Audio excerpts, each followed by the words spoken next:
This audio is brought to you by MuslimCentral.com. وَرَبُّكَ يَخْلُقُ مَا يَشَاءُ وَيَخْتَارُ. And your Lord creates what He wills, and then from His creation He Azza wa Jal selects and chooses. So Allah Rabbul Izzah created the creation, and from the creation He Azza wa Jal selected, honored, preferred and chosen son.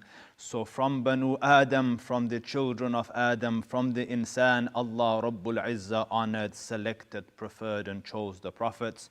From the prophets He Azza wa Jal selected, chose and honored the Rusul. From the Rusul He Azza wa Jal selected the Ulul Azm al-Khams, the five greats amidst the Rusul. From them He Azza wa Jal selected two friends, and that is Ibrahim and Muhammad. Point being that Allah Rabbul Izzah creates what He wills, and Allah Rabbul Izzah then honors and chooses, selects and prefers. So far as the calendar is concerned, Allah Rabbul Izzah chose different parts of the year and honored it. So He Azza wa Jal selected from the months the month of Ramadan and chose it and honored it and preferred it to become the month in which the Quran would be revealed. From the month of Ramadan, He Azza wa Jal selected Laylatul Qadr, the night of Qadr, to be the night in which the Quran was revealed. And He Azza wa Jal honored it to equal to more than 1,000 months of worship. So Allah Rabbul Izzah chooses, Allah Rabbul Izzah honors, Allah Rabbul Izzah elevates.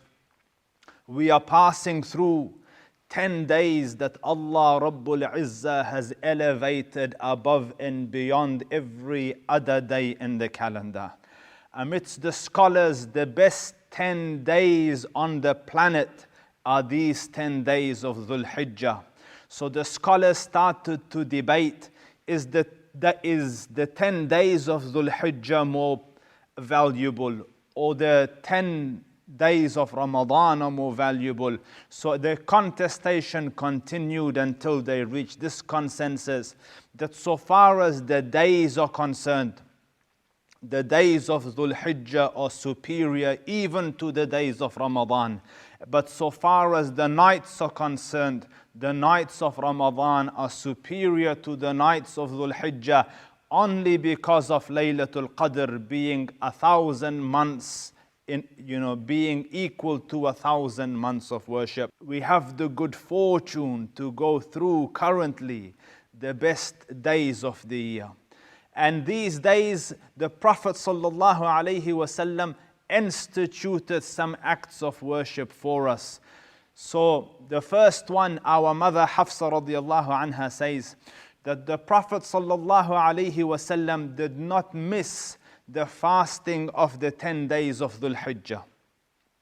In essence, it is 9 days, because the 10th day is the day of Eid or Yawm al-Nahr, and fasting in it isn't allowed. But because you fast the 9 days, Allah Rabbul Izzah gives you the 10th day as sadaqah. And it established from the ahadith of the other wives of the Prophet sallallahu alaihi wasallam that he, alayhi afdalu salatu wa atammu taslim, fasted the 9 days of Dhul Hijjah. There is a mention from our mother Aisha radiallahu anha, and it is important min bab al-amanat al-ilmiyya that we clarify. So she states that the Prophet never fasted the 10 days of Dhul Hijjah. Her hadith and her narration is in regards to the time when he sallallahu alaihi wasallam performed Hajj. So whilst performing Hajj, on the journey to Hajj and performing Hajj, he sallallahu alaihi wasallam did not fast the 10 days.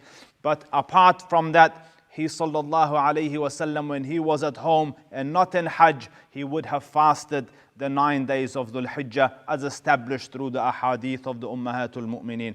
So the first act of worship, fast 9 days of Dhul Hijjah, the first one.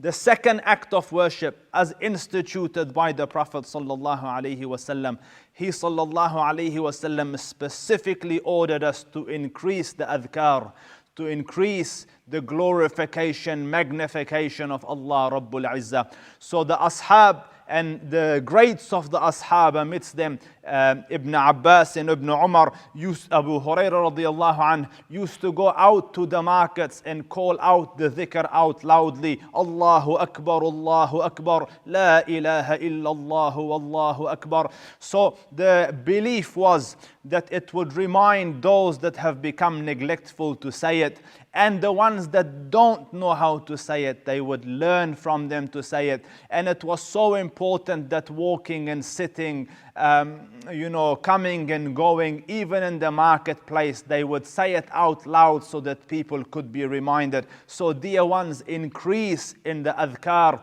in these blessed days. Magnify your Lord, praise your Lord, glorify your Lord, and for Allah Rabbul Izzah is worthy of it.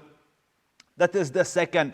The third act of worship in particular is the fast of the day of Arafah. The Prophet sallallahu alaihi wasallam in a hadith mentions to us that the fast of Arafah removes and deletes and clears the sins of 2 years. Allah Rabbul Izzah grant me and you the tawfiq. The fourth act of worship that is instituted by the Sunnah is that if you are a person who will be sacrificing livestock, if you are sacrificing for the day of Eid, then during the 10 days, during the 9 days of Dhul Hijjah, until the sacrifice has taken place, you are not to cut your nails or trim your hair and shave and the rest of it. So you try to exemplify, you try to embody the practices of those in Hajj. So as they are forbidden from cutting and shaving and removing fingernails and pulling out hair and the rest of it, you to embody their practice, to live their moments, will do the same, and Allah Rabbul Izzah will give you the ajr for it. Allah give you the tawfiq to maximize in your worship and in your ibadah in these months and these days, and seek opportunities to please your Lord. For deeds in this month, according to the Sahih Hadith of the Prophet sallallahu alaihi wasallam, deeds in these 10 days are more valuable to Allah Rabbul Izzah than anything else. So they asked, O Prophet, what about jihad in the path of Allah? Is these worship in these 10 days more valuable than that? So the Prophet sallallahu alaihi wasallam says, the worship in these 10 days is more superior even to the one in the path of Allah and in jihad, unless he happens to go out and arm himself, equip himself, prepare himself with his own wealth, and then takes his wealth and himself and doesn't return with anything, as in he sacrifices his wealth and sacrifices himself in the path of Allah. So he pays the ultimate price and ultimate sacrifice. Only he can claim superiority to the one that has been able to worship in these 10 days. So worship. Allah Rabbul Izzah grant you tawfiq.